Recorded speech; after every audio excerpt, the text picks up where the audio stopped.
halkani waa Suudaan mar waxa ay ahayd dalkii ugu weynaa Afrika balse sanadkii 2011 waxay u kala jabtay laba dal Suudaan iyo Koonfurta Suudaan kadib markii ay ka xorowday Ingiriiska sanadkii 1956 Suudaan iyo gobolkeeda Koonfureed waxa ay galeen dagaal sokeeye oo dhiig badan ku daatay sababtoo ah waxa ay si weyn ugu kala duwanaayeen dhaqanka diinta caadooyinka iyo luqadda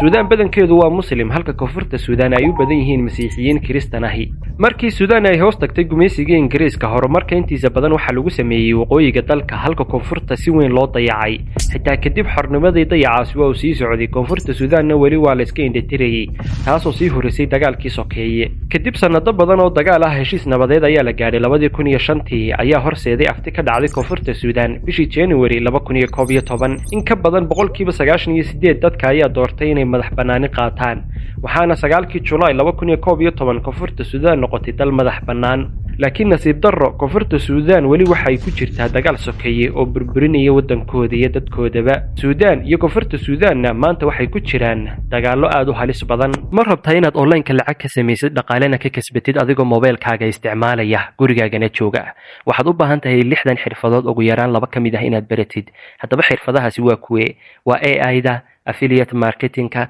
cryptocurrency digital products sida online-ka loogu iibiyo e-commerce-ga iyo freelancing-ka haddaba sidee ayaad ku baran karaysaa waxa jira buugaag ku qoran luqadda Ingiriiska haddaba waxa lagaaga soo koobay buugaagtaasi mid kasta oo kamid ah xirfadahana waxa lagu soo koobay luqadda Soomaaliga waxaad helaysaa buug si tafatiran kuugu sharaxaya AI-da affiliate-ka iyo xirfadaha kaleba buugaagtan waxaad ku heli karaysaa iyagoo PDF ah oo e-bookska mid kasta oo kamid ahna waxaad ku helaysaa $1 oo kaliya haddaba $1 ayaad xirfadaasi oo dhan ku dhamaysanaysaa oo aad ku baranaysaa sidoo kalena fikrad aad uga helaysaa kunana shaqo tagaysaa waxaad u baahan tahay kaliya inaad numberkan igala soo xidhiidhid waxaadna 6 buugba ku helaysaa $6 oo kaliya waxaad ku baran doontaa tooliska muhiimka sida lacag looga sameeyo farsamooyin iyo tricks qarsoon sida aad uga shaqaysan karto meel kasta adiga oo jooga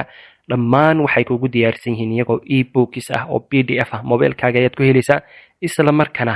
waad ku shaqo tagaysaa 6daas xirfadood marka aad faadin sida dadka online-ka uga shaqaystaan hadda dalbo oo hada hel numberkaas shashada saaran igala soo xidhiidh